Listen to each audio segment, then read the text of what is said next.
Buenas tardes, bienvenidos a la presentación de este libro Poesía del Tango de Rafael Flores Montenegro. Quería agradecerle su presencia, sobre todo en un día tan desapacible, y quería comentarle, por los que no han venido a este sitio antes o últimamente, más allá de que la pandemia me parece que está bastante superada, nosotros hemos puesto una operativa que vamos a mantener en el futuro, que establece que cuando termine la presentación, en lugar de que el autor se quede filmando los libros acá, vamos a tener una mesa arriba para ayudar. Acá hay extractores de aire, pero así ayudamos también a la circulación. Así que Rafael va a tenerlo, cuando terminamos subimos y una copa más, por favor. Y ahí podemos seguir con la tertulia y él puede dedicar los libros que ustedes quieran. Bueno, tengo uno que me pidieron que dedicara. Sí, así que ya uno hay. Bueno, nada más, les dejo con los presentadores.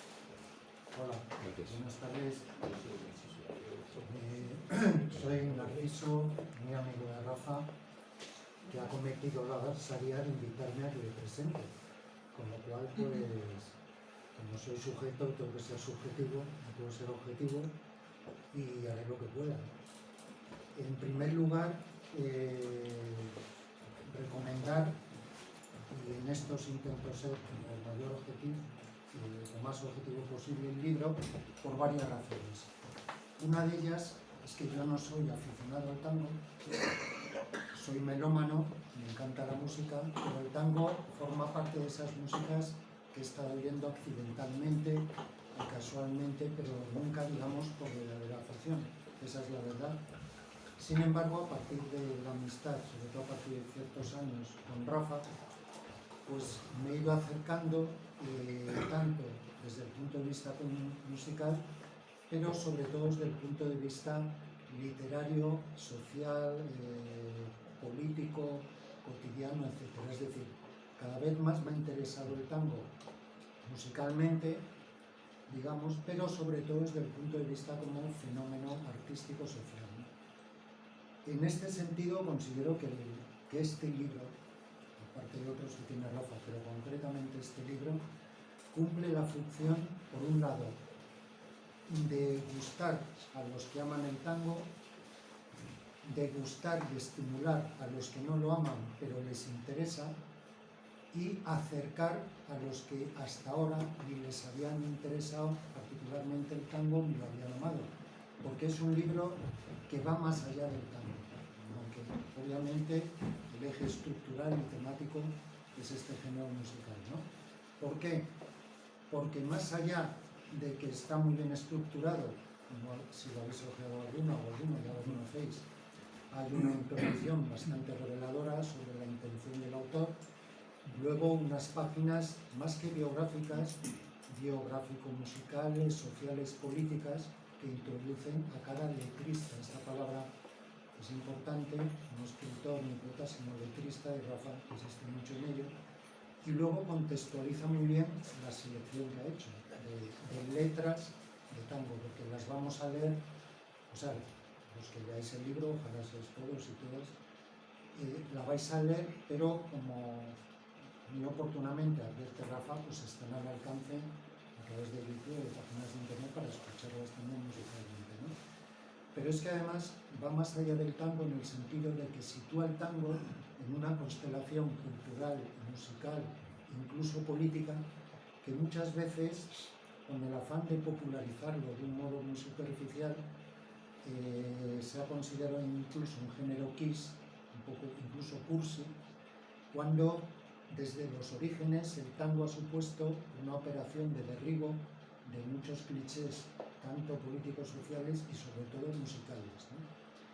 En este aspecto considero que el libro de Rafa hace una aportación realmente, hasta donde yo conozco, si me permitís la afirmación, básica y fundamental, y sobre todo que considero que es un libro necesario.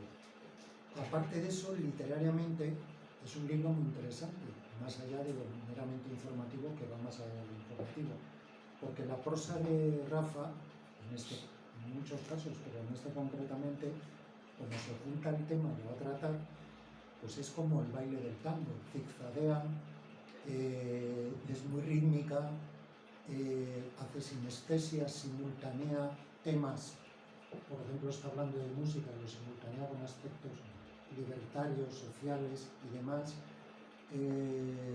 Rítmicamente, valga la palabra, sincopea, hay muchas síncopas prosaicas, y eso, a mi juicio, enriquece lo que cuenta y cómo lo cuenta, de manera que da mucha más información de la que aparentemente nos parece que da cuando estamos haciendo, digamos, una lectura rápida o superficial, ¿no?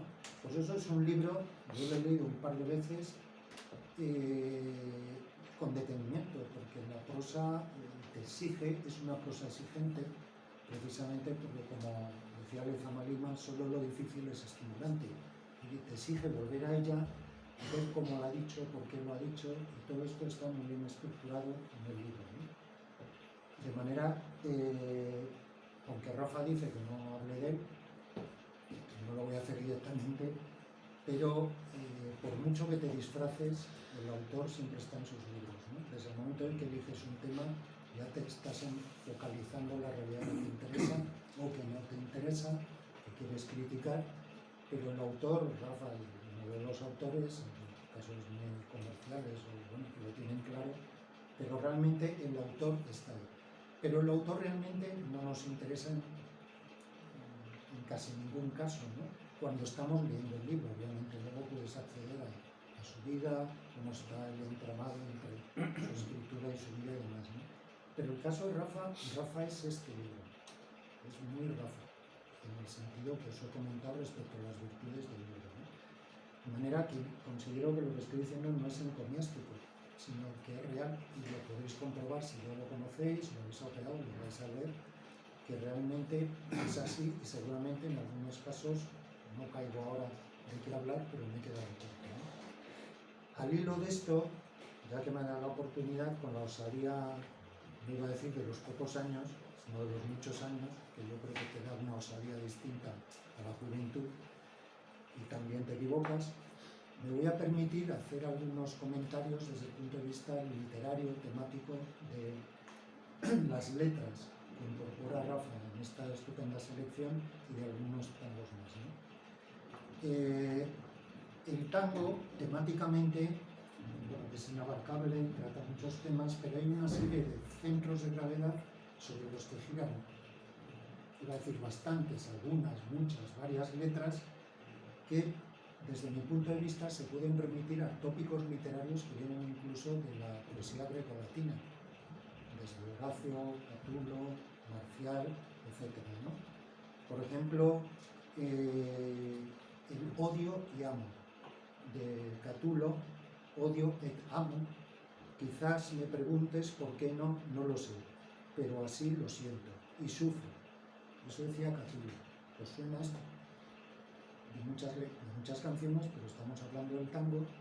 Esto aparece muchísimas veces, esa contradicción del odio y amo, en bastantes letras, en muchas canciones, pero nos estamos centrando en este género, que además le da una versión muy particular, porque usa unas fuerzas, digamos, tectónicas, que están muy presentes en muchas letras y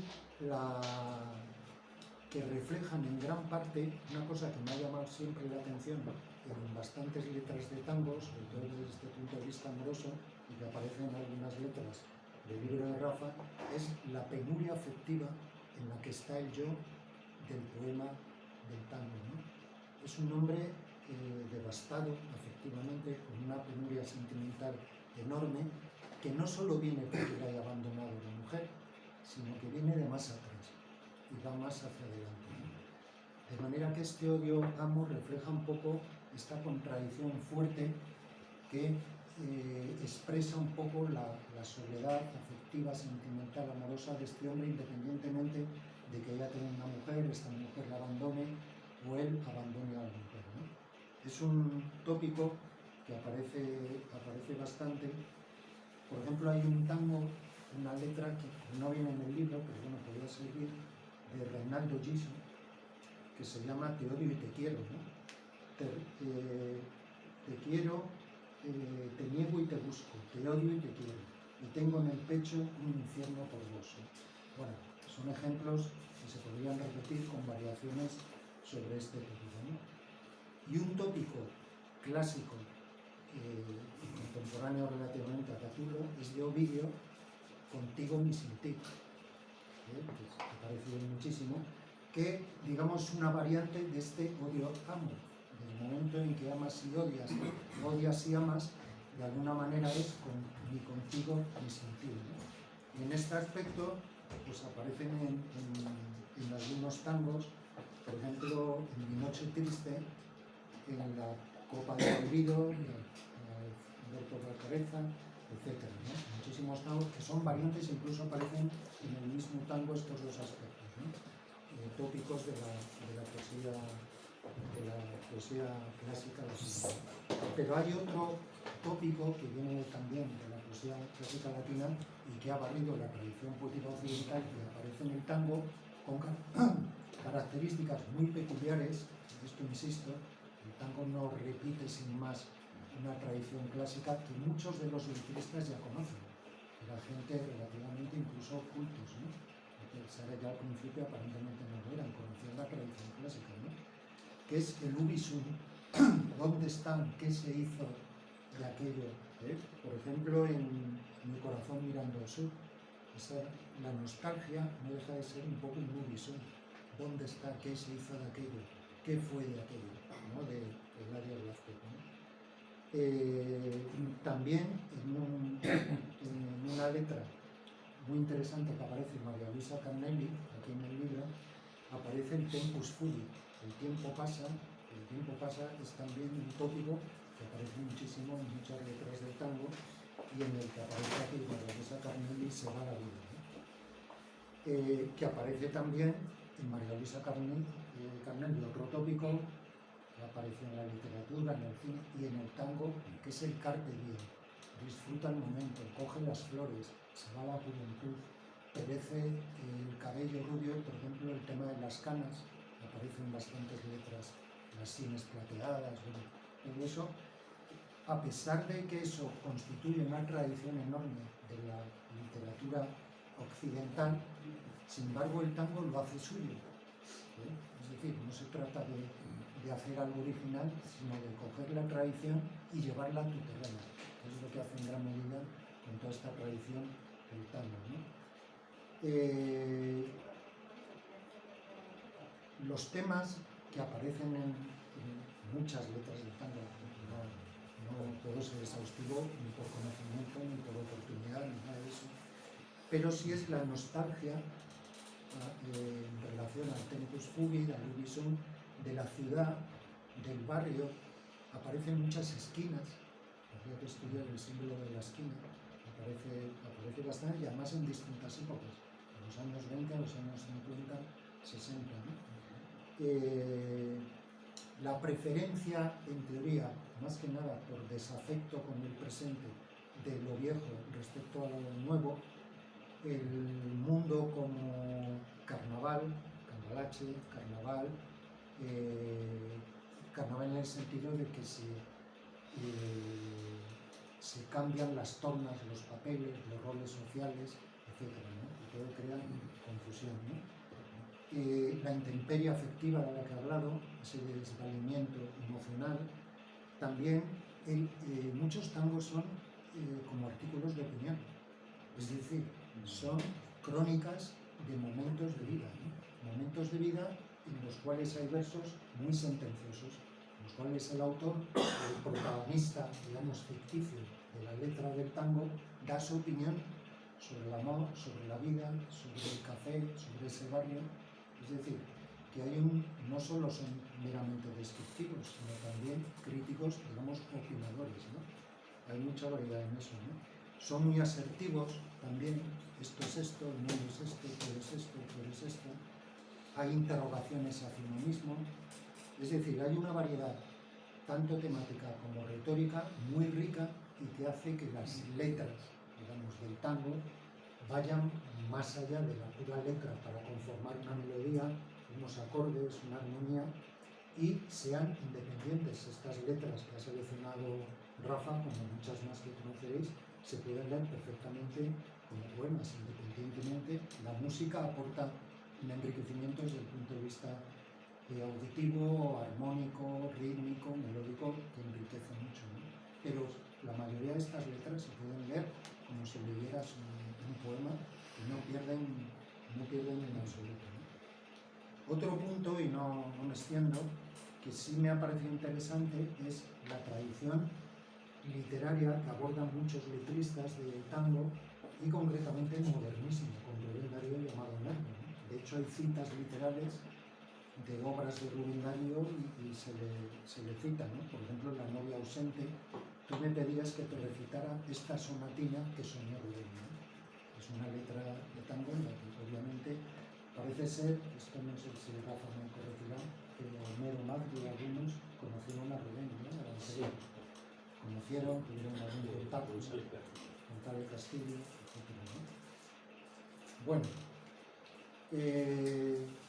también aparece aquella cantina de la Ribera de Gonzalo Castillo, aparece también reflejos de Rubén Darío, y hay un poema de Rubén Darío que en las imágenes, en el tratamiento de los colores, el rojo, azul y gris, aparecen bastantes tangos de determinada época, que es Sonata en Gris Mayor. Sonata en Gris Mayor, que es un poema extraordinario de Rubén Darío, y aparece una serie de léxico, desde el punto de vista del lenguaje modernista, de personajes exóticos, colores, escenarios, que se dan luego en varias letras de tango de esta época o posteriores, ¿no? También, cómo no recordar a ver, voy echando ideas que se me han ocurrido a la lectura de este libro, la tremenda afirmación de Macbeth: la vida es un cuento contada por un idiota lleno de ruido y furia, ¿no? Bueno, pues en la última copa, Catulo Castillo dice: la vida es una herida absurda, ¿no? Es decir, esta concepción del mundo como algo inexplicable, loco, absurdo, que no tiene lógica, que viene de atrás, pero también del barroco, pues tiene su reflejo en varias letras del tango, inscribiéndolas en un contexto histórico muy delimitado, pero que cobran plena actualidad. Como decía antes, las lleva a su terreno, incluso cuando cuenta una anécdota de cualquier tipo, de un malote o de un desengaño amoroso, pues filtran estas afirmaciones que tienen una gran tradición literaria, ¿no? Y me recuerda, muy más allá, aunque sea un poco loco, y con esto termino, las constelaciones de imágenes que utiliza el tango y que vienen de una tradición del barroco, por ejemplo, con el tiempo pasa, aparecen relojes a veces que va cayendo, el tiempo se va deslizando, pues aparecen en otros géneros americanos, latinoamericanos, como la maravillosa canción de José Alfredo Jiménez, Un mundo raro, que esa afirmación siempre me ha llenado es una afirmación existencial llena de vibraciones muy enigmáticas, ¿no? Que hay otro fondo existencial en muchas letras de tango, ¿no? Respecto al yo, ¿qué hago aquí?, la angustia de vivir, eso aparece también, ¿no? Y en una canción maravillosa que cantaba el gran Héctor Lavoe, Periódico de ayer, no sé si la conocéis, quiero decir, a lo mejor esto es un poco loco, pero hilando las imágenes que vienen de una gran tradición que utiliza el tango, pero que van más allá en América Latina, ¿no? Esta canción, que os la recomiendo, a lo mejor no la conocéis, cantada sobre todo por Héctor Lavoe: tu amor es un periódico de ayer que nadie más procura ya leer. Sensacional cuando salió en la madrugada. A mediodía ya noticia confirmada. Tu amor es un periódico de ayer. Esto podría ser un tango, ¿no? Está enloquecido, ¿no? Y por último, sí me gustaría señalar el último, digamos, capítulo del libro de Rafa, que está dedicado a Borges, que como sabéis es un personaje. Yo tampoco soy un entusiasta de Borges, bueno, lo digo por decir, porque tampoco estoy por qué interés, pero quiero decir, de la misma manera que el tango me ha llegado a través de Rafa, pero sí me parece muy interesante el último capítulo que dedica Rafa a la actitud, o la opinión, o las reflexiones de Borges sobre el tango, ¿no? Yo casi empezaría por empezar por donde queráis, pero está muy bien ese último capítulo, que puede pasar un poquito desapercibido después de haber leído las introducciones y la letra, pero es muy iluminador ese último capítulo breve sobre Borges y el tango, ¿no? Y ya termino con una afirmación que me llamó la atención hace tiempo de Borges, que definía de alguna manera, porque bueno, Borges no es que cambiara, pero tenía muchas evoluciones sus opiniones sobre el tango. El carácter sexual y pendenciero son manifestaciones respecto al tango de un mismo impulso. No sé por qué, siendo Borges, me llamó la atención. El carácter sexual y pendenciero son manifestaciones de un mismo impulso. Bueno, y nada más. Muchas gracias y le cedo a...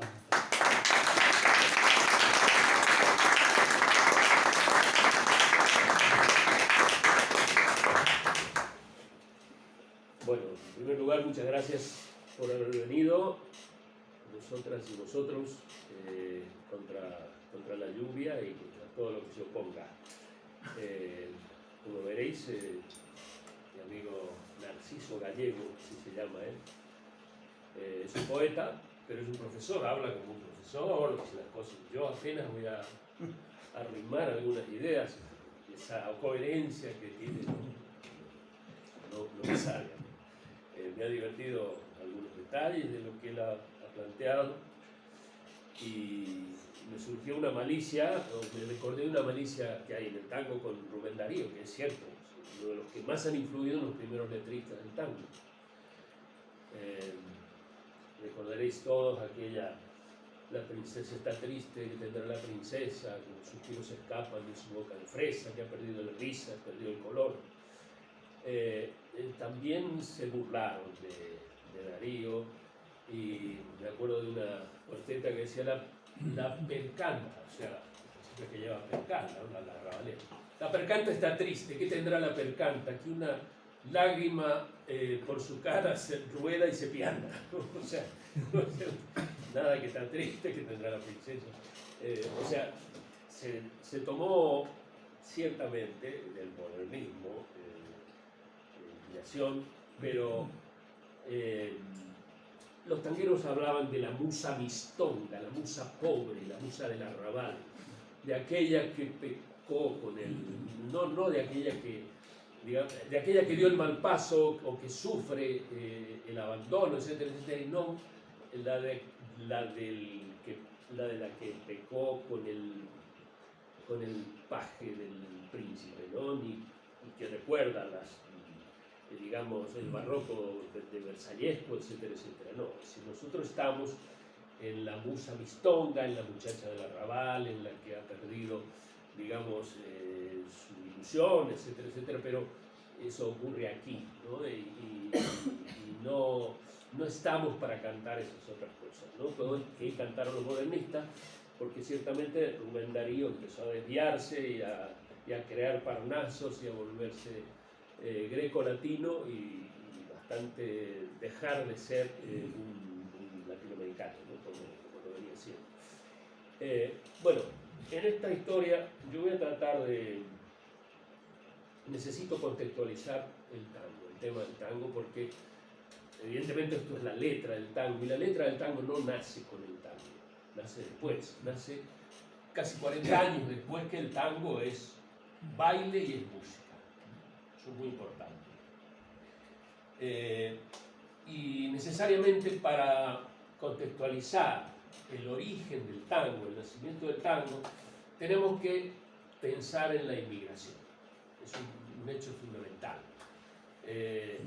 Los países latinoamericanos en general, casi todos, desde que se independizan o se descolonizan, o como se le quiera llamar, en 1810, en el 23, ocurrió lo de Ayacucho, la última batalla contra el Imperio Español.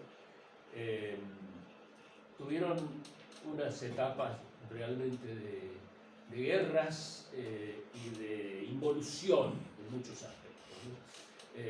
50 años de crisis, de peleas, de conflicto, de guerra entre la gente del puerto y la gente del interior, la industria artesanal contra el librecambismo, etcétera, etcétera. Y allá por el 870, 880, coincide que en general los proyectos positivistas se instalan en Latinoamérica y empieza a crecer la economía, ¿no? Argentina no era un país importante, era un país con mucha esperanza, seguramente, y mucha imaginación. Las tropas de Buenos Aires galoparon toda América hasta Ayacucho, hasta Ecuador, en esa campaña, San Martín, etcétera, etcétera, libertadoras, pero no era un puerto importante de Buenos Aires como llegó a serlo después, ¿no? Porque evidentemente la globalización de ahora lleva mucho más tiempo y los cambios económico-políticos que ocurrieron en el siglo XIX, allá después de mediados del siglo XIX, la llamada Segunda Revolución Industrial, etcétera, etcétera, provocaron el crecimiento de la economía de la Argentina y del Uruguay, ¿no?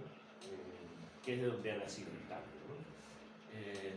Un crecimiento desaforado a nivel de agricultura y ganadería, ¿no? Así es que la Argentina casi duplica su tamaño como país con la llamada conquista del desierto, que es la quita o el quite de las tierras de los pueblos originarios y la instalación de la agricultura, ¿no? Las alambradas en los campos, campos que eran de 1 millón de hectáreas, de 2 millones de hectáreas, en la pampa húmeda, etc. Y que provoca una expansión enorme territorial, agrícola y la importancia del puerto y demás. Pero claro, se han dado con un país al que le cabe perfectamente un presupuesto que ha inventado Verdi, un pensador en quien se inspira la Constitución argentina, que dice: gobernar es poblar. Entonces, se dedican a poblar. Es un poco raro para nosotros, que tenemos siempre presente las notas de prensa sobre las oleadas migratorias, etcétera, etcétera. En Argentina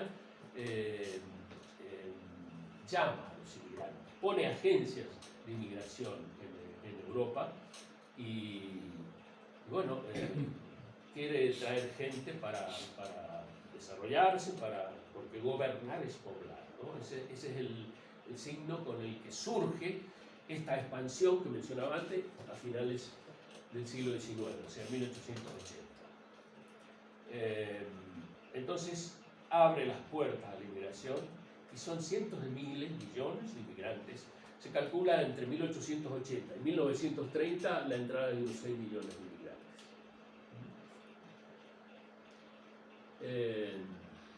Bien, entran unos 6 millones de inmigrantes y gobiernan al principio, al comienzo, los Sarmiento, los Roca, los Mitres, con una ideología laica, digamos, o liberal y laica.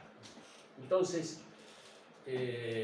incluso desde el 1886 al 1912, creo que es, sí, 1900, hay, digamos, se rompen las relaciones diplomáticas, o no hay relaciones diplomáticas con el Vaticano. ¿Por qué? Porque se implanta la ley de educación gratuita, laica y obligatoria. O sea, los liberales imponen la educación gratuita, laica y obligatoria. Eso les crea conflictos, evidentemente, con el Vaticano, porque es religiosa, el monopolio religioso, como del matrimonio civil y todas esas cosas, ¿no? Entonces, se implanta y arriesgan la ruptura o digamos la disrupción con el Vaticano durante todos esos años. Y la escuela es un factor fundamental de nacionalización que van a tener, digamos, los liberales que organizan el país en el 1880. Esto es muy importante porque, claro, vienen muchos inmigrantes y vienen millones de inmigrantes, duplican la población. O sea, imaginaros una ciudad como Buenos Aires que de golpe tiene más inmigrantes que nativos. O sea, pues, aquí, ¿no? Si entraran más marroquíes y ecuatorianos, ¿no? Hay años donde hay más inmigrantes que nativos. Y un país que va creciendo como capitalino, como un país macrocefálico, con una capital, digamos, monstruosa, de grande, tiene esa cuestión, y los inmigrantes no son todos españoles, son primero italianos en volumen, ¿no? Después españoles, pero también franceses, también judíos, árabes, etcétera, etcétera, ¿no? Entonces hay una especie de concierto de voces que hay que entenderse. Y no hay institutos Cervantes en la calle para aprender el idioma. Entonces, eso es un factor importante, que justamente en ese momento surge el tango, ¿no? Los inmigrantes han llevado todo lo que tenían o lo que conocían. Es básicamente cultura de la cuenca del Mediterráneo, comidas, ropa y diversiones, etcétera, etcétera. Ideas también. Por ejemplo, me ha sorprendido comprobar que el 15% de la inmigración en el 1870 era francesa. Cosa rarísima porque los franceses siempre han sido 2, 3, 4%. La explicación es la Comuna de París. Entonces, los comuneros se van a todo el mundo y van a Buenos Aires. ¿Por qué me interesa todo esto? Porque evidentemente una de las cosas fundamentales que hace la inmigración cuando llega a la Argentina para resolver, se da con un país que no tiene todas las respuestas para el recibimiento de esa ola tan enorme de inmigrantes, ¿no? Entonces hay muchas necesidades que el Estado no las resuelve, no las puede resolver. Entonces los inmigrantes se autogestionan y crean las casas de socorro mutuos, que es fundamental en el país. Las casas de socorro mutuos, la sanidad, los encuentros, la lengua, la educación, la cultura, etcétera, etcétera. Crean casas de socorro mutuo por todos sitios, ¿no? Hay casas de socorro mutuo de los gallegos, pero también hay de Lugo, o sea, también hay de Pontevedra, o sea, no solo de la colectividad, digamos, sino de la ciudad o del pueblo, ¿no? Pasa también eso con los italianos, ¿no? Y en esas casas de socorro mutuo, autogestionadas, está siempre el salón de baile, ¿no? Se organiza también el ocio, ¿no? La diversión. Bueno, todo esto es un clima en el que surge el tango, ¿no? Si la gente se mezcla y el tango, bueno, es una cosa muy curiosa porque se bailaba chotí, se bailaban valses, se bailaban cosas, pero el tango es el abrazo. ¿Qué es lo que trae? El abrazo, es la danza del abrazo. O sea, estamos pegados, ¿no? Y hay que desplazarse pegados, lo primero. Lo segundo es una cosa muy importante, y es que hay improvisación. O sea, no hago siempre la misma figura, sino que uno ve todavía, ¿no? Porque ahora está de vuelta, mucha gente se baila mucho el tango en toda la ciudad del mundo se baila. Uno ve un horizonte de parejas bailando y todos bailan diferentes. Ninguno repite los mismos pasitos, todos hacen cosas distintas. Entonces, engendra esa originalidad, ¿no? Esa originalidad. Bueno, todo esto es lo que le hizo decir al filósofo peripatético argentino, es uno de los pocos, el único que ha producido ese país. El tango es lo único que hicimos aquí sin consultar a Europa. Es decir, es una originalidad absoluta. Y yo, bueno, me tomé eso con cierta gracia, ¿no? Y digo, qué divertido. pero luego me puse a buscar iconografías en las culturas clásicas, en la cultura egipcia, en la hindú. No hay ninguna cultura donde el abrazo del tango esté reproducido. No hay iconografía, no hay pinturas. El abrazo surgió aquí, en la danza. Y esa es la gran... La tercera cosa es que, bueno, son dos que, abrazados, intentan caminar juntos o desplazarse al son de una música. La definición más sencilla.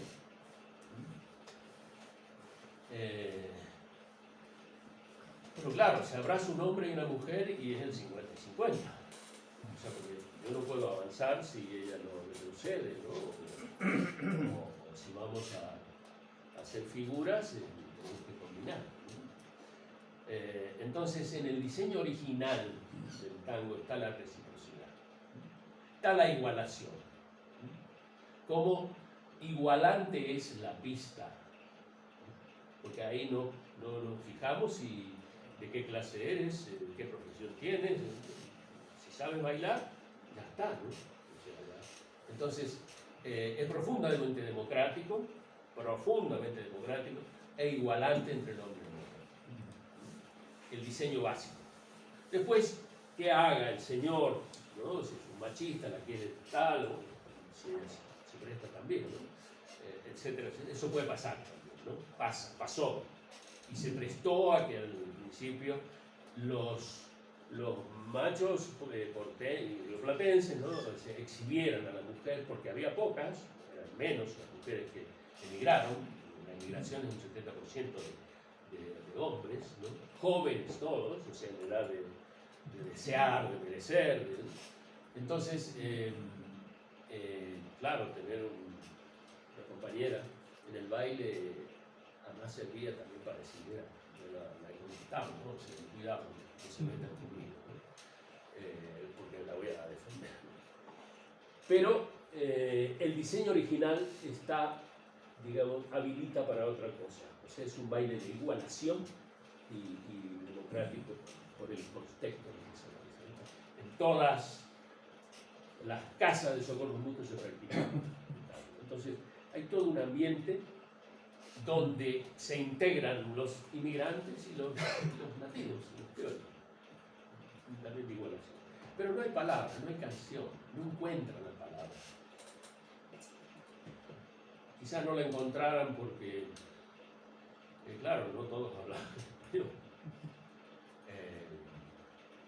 Pero sí había teatro, empezó a haber teatro a finales del siglo XIX, e incluso en Cocoliche, que es el italiano castellanizado, pero a la intemperie, ¿no? O sea, en la calle, y un poco de un plan de burla, un plan de fiesta, ¿no?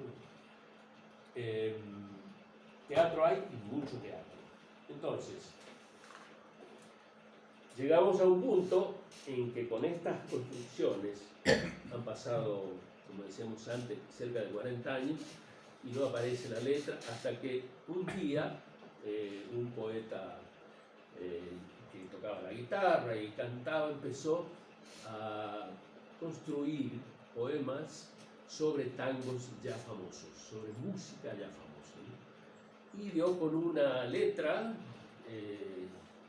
que es una historia que narra un abandono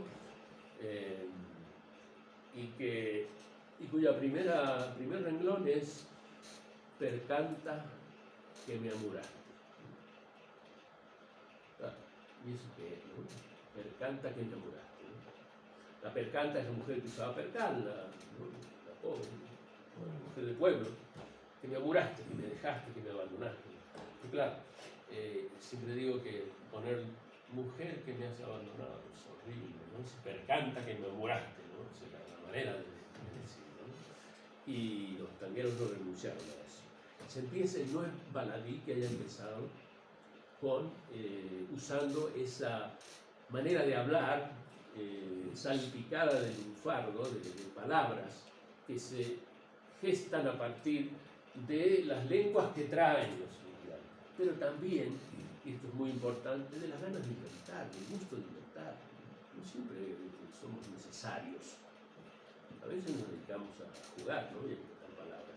Y eso hicieron los tangueros y la gente de esa época, ¿no? Entonces, surge esto en el año 1917 y tiene la fortuna ese poema, bueno, que narra un abandono, o sea, es un poema maravilloso que es el primero que abre el librito este, donde dice que me amuraste en lo mejor de mi vida, dejándome el alma herida y espinas en el corazón, sabiendo que te quería, que vos eras mi alegría y mi sueño abrazador. Para mí ya no hay consuelo y por eso me encurdelo para olvidarme del tu amor. Bueno, eso de encurdelarse para olvidarse del amor es muy común, ¿no? Muy corriente, muy popular en todas las canciones. Pero hay otras cosas muy interesantes que señalan esa situación del hombre, ¿no? Ella no ha venido, lo ha dejado, bueno, esta noche no ha venido, y no viene al día siguiente, y a los otros días no viene, y en el Señor, en el protagonista, avanza la tristeza, avanza la sensación de soledad, etcétera, etcétera, ¿no? Por eso dice, y si bueno, dice que está todo como que el cuartito es un desastre, ¿no? Que compartían, que se nota el abandono. Y dice, y si vieras la catrera, cómo se pone cabrera cuando no nos ve a los dos. Claro, ¿de qué está hablando? ¿No? Está hablando del insomnio, ¿no? O sea, el catre, la catrera, ¿no? Se pone cabrera porque estoy dando vueltas por un lado y para el otro lado toda la noche, ¿no? Es la catrera que está cabrera, no me duermo, ¿no? Y bueno, termina, bueno, sigue contando esa historia y termina de una manera realmente conmovedora. Dice, la guitarra en el ropero todavía está colgada, nadie en ella canta nada ni hace sus cuerdas vibrar. Y la lámpara del cuarto, también su ausencia ha sentido porque su luz no ha querido mi noche triste alumbrar. O sea, está en la noche oscura del alma, diría, ¿no? el místico, ¿no? Lo interesante de todo esto es que ha dicho antes que deja esa puerta, la puerta de calle, entreabierta. Dice, de noche cuando me acuesto no puedo cerrar la puerta, porque dejándola abierta me hago ilusión que volvés, ¿no? Es el año 1916-17, y cuando una mujer abandona a un señor, en general no se reaccionaba tan blandamente, ¿no? Se ha ido de mi casa, ¿no? Y recordar lo que era la situación de la mujer, ¿no? O sea, no podía tener cuenta bancaria, no podía ir a ningún sitio, el dinero lo manejaba él, se había casado para estar siempre con él, ¿no? Para obedecerle, ¿no? Lo había dicho ante el cura y esas cosas, ¿no? Esto es una relación distinta, ¿eh? O sea, él no está, digamos, asumiendo el rol del hombre, sino que, mira, es otro amor el que hay aquí, ¿no? Es otra manera de llevar el amor, ¿no? Ella se ha ido y yo esperaría que volviera, ¿no? No la voy a ir a buscar para matarla, no voy a... Entonces, las cosas son distintas a las que en general se pintan, ¿no? Para la relación hombre-mujer. Bueno, hace este poema Carlos Gardel, que cantaba folclore, cantaba samba, chacarera, todas esas cosas del campo, argentino y uruguayo, le gusta y dice, lo voy a estrenar, pero le vamos a poner Mi noche triste, no le vamos a poner Telita, que era el título del tango al que él le había aplicado esta letra, ¿no? Dice, no, vamos a poner Mi Noche Triste porque... Y lo estrena. Entonces aquí hay una conjunción muy singular. O sea, que surge este poema que narra, digamos, una situación, el conflicto y el desenlace, ¿no? O sea, el desenlace es que la lámpara del cuarto se apaga, o sea, en la noche oscura del alma, ¿no? Mientras ha contado toda la historia. Y que lo estrena Carlos Gardel. O sea, el hecho de que haya sido estrenado el primer tango por Carlos Gardel es muy importante porque, también lo señalo en el libro, hay muchos tangos buenísimos que se han escrito por poetas importantes, por letristas importantes, que tienen bella música, pero que no han encontrado el intérprete. Y ahí se han quedado. No tienen salida. Pasa con toda la música, pasa con toda la canción popular. Si no encuentra un buen intérprete que lo ponga en camino, entonces el tango, el primer tango argumentado, ¿no? Es una letra con comienzo, desarrollo y final, que va a ser la pauta de todas las letras del futuro, lo estrena Carlos Gardel, ¿no? Y él es el que marca la pauta, cómo se canta, cómo hay que cantar. Entonces eso es una fortuna que ha tenido el tango, ¿no?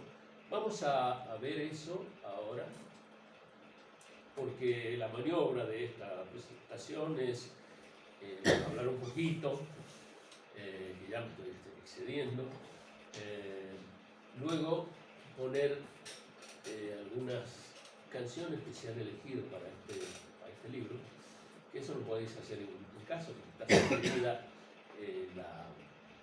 la versión, ¿no? Incluso, pero además digo que escuchéis otra, porque cada tango tiene muchas versiones y bueno, la que yo sugiero es el siguiente, ¿no? Y en ese orden he puesto algunas obras, vamos a escuchar, sobre todo escuchar en el primer tango Mi Noche Triste, porque no hay filmación de Gardel, pero hay una bellísima versión que hizo él mismo, corrigiéndose a sí mismo, porque esa versión primera de 1917 a él le gustó a la gente, le gustó al teatro popular, etcétera, etcétera, y la subieron a escena, ¿no? Se cantaba este tango, lo cantó Manolita Poli, una actriz, en escena teatral. Entonces Gardel lo grabó, pero esto en el 1917. Él es el primer tango que canta y toda su carrera fue un desarrollo sucesivo sobre esa primera versión. Y así es que, en todos los otros tangos que cantó, ¿no? Y así es que en el 1930, ya maduro en su carrera de cantante, vuelve a grabarla con más guitarra, con todas las armonizaciones que había impuesto. Entonces vamos a escuchar esa canción, vamos a ver una reproducción, una reconstrucción del sistema de grabación acústica que había cuando se grababa, entonces, que no es lo mismo, no tiene nada que ver con lo que imaginamos o conocemos de ahora, ¿no? Había que ponerse frente a las grandes bocinas que imprimían el sonido de cera, etcétera, etcétera. Es muy curioso, creo que es simpático ver eso. Y luego vamos a dar un salto hacia adelante a otra versión que es la del poeta García Jiménez. En el libro están las biografías, como decía Narciso, de los poetas del tango, y en el caso de García Jiménez le decían el gallego porque era hijo de españoles, gran periodista, gran columnista, también escritor de algunos libros y gran poeta del tango. Este es para mí uno de los poemas más hermosos que él ha escrito, cuyo título es Oigo tu voz, ¿no? Fijaros, dice: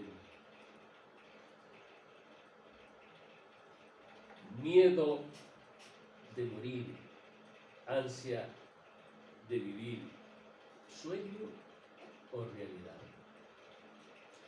Algo quiere ser un amanecer en mi soledad. Canto que olvidé, sitios que dejé, dicha que perdí. Hoy en la emoción de mi corazón todo vuelve a mí. Bueno, oigo tu voz, la que mi oído no olvida. O sea, hay una separación, hay una despedida, no está más con ella, pero oye su voz. Y para más Inri, en un momento dice, oigo el nombre mío en tu acento. O sea, no solo escucha la voz de ella, sino el nombre de él. Se está nombrando. Pero, dramáticamente, dice, vuelvo a escuchar el nombre mío en tu acento, sin descifrar si es la palabra que siento, mentira del viento, delirio nomás. Y bueno, termina con diciendo, déjame pensar que a salvar vendrás el desecho de amor, déjame creer que eres siempre al fin tú mejor que yo, ¿no? Vamos a escuchar eso por una orquesta de ahora, de chicos jóvenes que han recreado una orquesta del año 40, que es cuando el tango estaba en su esplendor, en su fiesta, digamos, coral. Y después de ese tango vamos a escuchar, vamos a ver cantar a una mujer que se llama Virginia Luque, la Milonga del 900. Milonga del 900 la escribió Homero Mansi, un tipo realmente importante en la historia de la canción, y en la historia política también de la Argentina.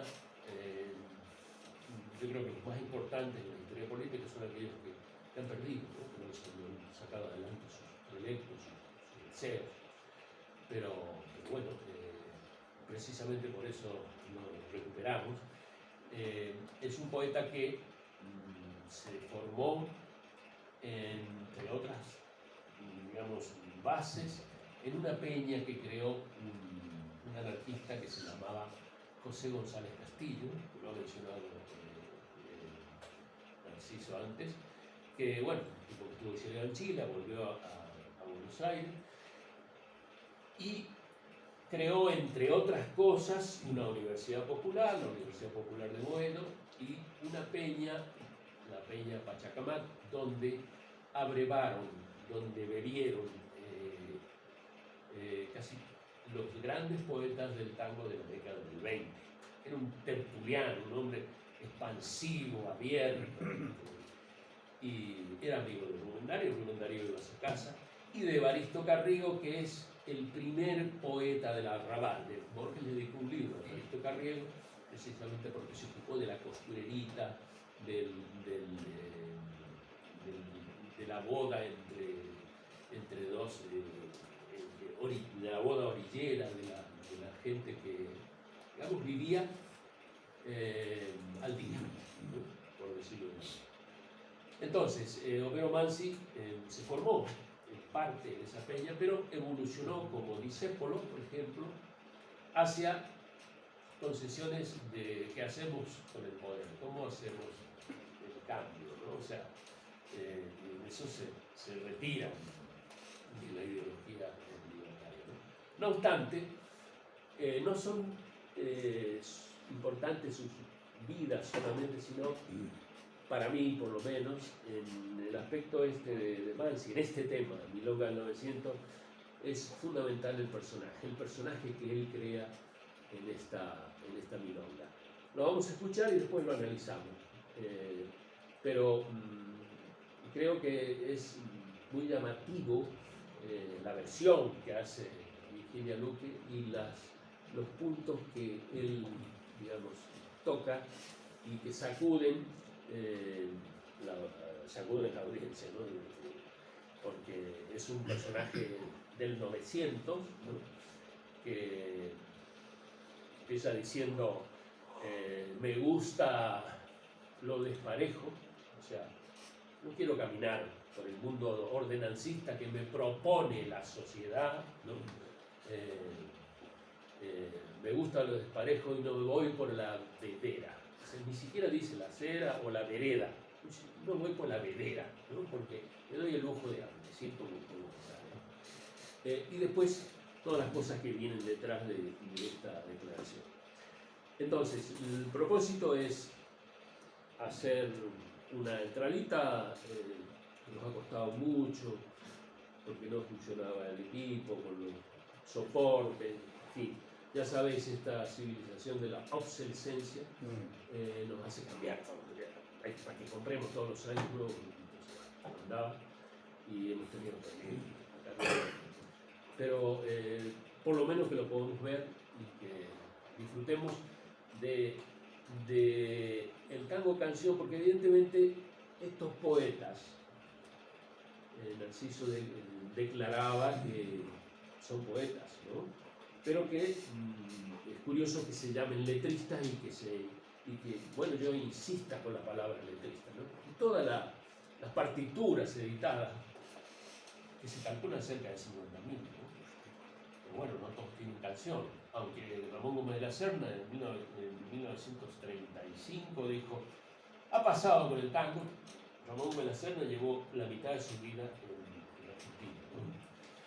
Dijo, ha pasado con el tango como pasó con el cine sonoro. Así que una vez que se hizo sonoro el cine, todo el cine salió sonoro. Y una vez que se descubrió la letra en el tango, todos los tangos tenían letra, empezaron a tener letra, ¿no? Entonces hay muchos tangos con letra, pero no son todos con canción. Pero, ¿por qué letrista? Porque estos poetas no escribían para publicar libritos como nosotros, para meter en un libro, como en un cofre, ¿no? Que aparezca el alma generosa, caritativa, ese que nos abra, nos lea y diga, a ver qué he escrito, ¿no? Y bueno, el libro empieza a vivir a partir de que otro lo lee, ¿no? No, ellos escribían para que una música acompañara lo que habían escrito. Entonces, eran miles, cientos de miles, los que a través de los bodegones, las pistas de baile o la radio, los discos, escuchaban y ¿para qué publicar? ¿No? Curiosamente no ha publicado casi ninguno, ¿no? Todo lo que hay ahora publicado, no surge mucho después, se han publicado muchísimos poemas, ¿no? Poemarios de Calícamo, poemas, todo eso ha sido a posteriori. Los poetas del tango escribían para que tuvieran música y se cantaran. Entonces, quizás es aquella tradición oral, ¿no? Que fue el comienzo de la poesía, ¿no? La poesía nació para ser cantada, ¿no?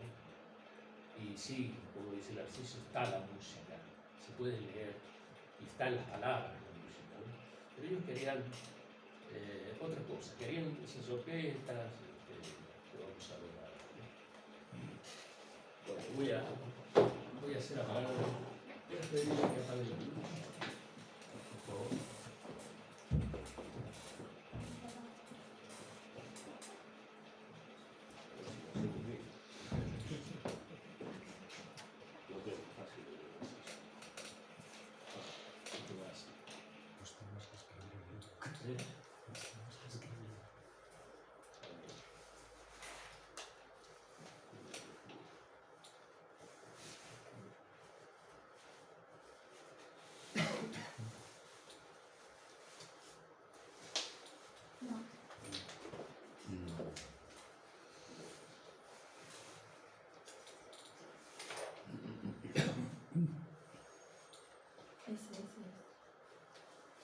El día que te fuiste.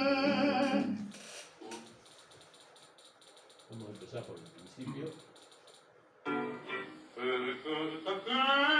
Tenía jurarte en lo mejor de mi vida, dejando pegar una herida y así en el corazón, sabiendo que te quería, que no se lo quiere y me suena abrazador. Para mí ya no hay consuelo y por por eso me juro de los olvidarme de tu amor. Cuando voy a mi cotorra y la veo desarreglado, todo triste abandonado, me dan ganas de llorar. Me detengo largo rato, campañando tu retrato, pa' poderme consolar. De noche cuarto me acuerdo, no puedo cerrar la puerta, fuerte dejando la abierta, mi ilusión que volver. Siempre llevo mi cochito, para tomar con panecito, como si estuviéramos dos. Y si viene la carrera, como se pone cabrera cuando no nos vea los dos. Ya no hay en el junín aquellos lindos corajitos adornados con los bonitos, todo de un mismo color. Y el espejo está empañado y parece que llorando por la ausencia de tu amor. La guitarra en el romero todavía está colgada, nadie en ella canta nada, ni hace sus cuerdas vibrar. Y la lámpara del cuarto, donde tu ausencia sentida, porque su luz ha caído, mi noche triste alumbra. El cantafer me auguraste en lo mejor de mi vida, y te verme en la herida, y espina en el corazón. Sabiendo que te quería, te mostraste de vino, y mi sueño abrazador. Para mí ya me consuelo, y por eso me encuerdo, para olvidarme de tu amor.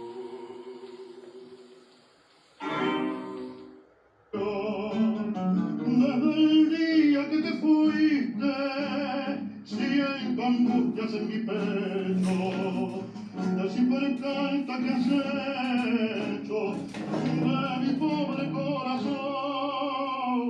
Sin embargo, yo siempre te recuerdo con el cariño santo que tuve para dar. Hola, soy Leonardo Pastore y estoy muy contento de estar acá en este proyecto porque yo hice en 2016 un disco con la producción artística de León Gieco que se llamó Carlos Gardel Original, que rescató los arreglos originales de Gardel, con el portugués da Silva también en la grabación. Ese disco tuvo nominación a los Grammys y para mí es una enorme alegría, habiendo hecho eso, grabar ahora como grababa Gardel, convocado por Rodrigo en la guitarra con este trabajo que está haciendo y por Guillermo Díaz, especialista en los fonógrafos. Es una gran experiencia. Adelante.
vivo en tu acento, sin descifrar si en las palabras que siento mentira de viento de limpio mar.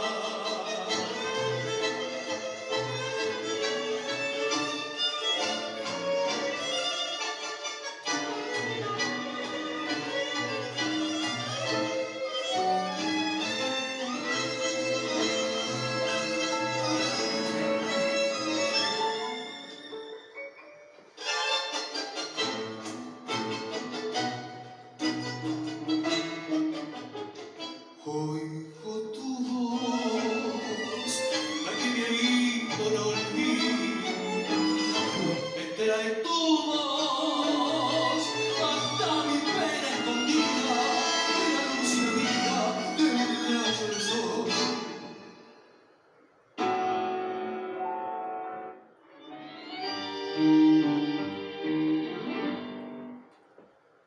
Me gusta lo de parejo y no voy por la vedera, uso fungi, aromacera, alzo botonera. La quise porque la quise y por eso ando penando, se me fue, ya ni sé cuándo volverá. Tocan las estrellas cuando dicen su canción. Las tardecitas del barrio. Y el fino de mi facón. Me la nombran las estrellas y el viento del arrabal. No sé para qué me la nombran Si no la puedo olvidar. Está buena la milonga, ¿eh? Está linda, ¿eh? La tiempo, hijo. No me gusta el empedrado, ni me doy con lo moderno, descanso cuando ando enfermo y después que me he sanado. La quiero porque la quiero y por eso la perdono. No hay nada peor que un encono para mi vida atrás. Me la nombran la guitarra cuando dicen su canción. Las tardecitas del barrio. Y el filo de mi facón. Me la nombran las estrellas y el viento del arrabal. No sé para qué me la nombran. Si no la puedo olvidar. Sí.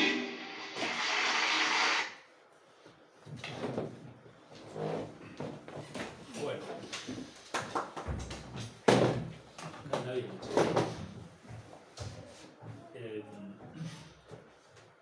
Mientras ponen la luz, vamos acomodando. No, quería señalar un poquito este último tema, que creo que, bueno, hay filmaciones que están con debilidades, que están sacadas de televisión, porque, en fin, el Carpe Diem era muy importante en esa época. Lo hago ahora pero quería, en primer lugar, ver una orquesta de ahora. O sea, el tango que se hace ahora, muchas veces preguntan, ¿y se sigue haciendo tango? Bueno, hay varias orquestas que tocan para bailar, esas cosas, ¿no? Ahora, evidentemente, después al final vamos a ver esta misma canción que hemos visto por esta orquesta, digamos, cantada y tocada por una orquesta del 40, y vais a observar qué fondo hay en aquello, ¿no? O sea, qué fondo hay, que es muy sencillo de entender. O sea, tocaban 7, 8 horas diarias para que la gente bailara. Entonces era orquestas en vivo, no se bailaba con los equipos gigantescos de 400 vatios que tocaban y la gente bailaba. Entonces, esa dinámica cotidiana durante años da un resultado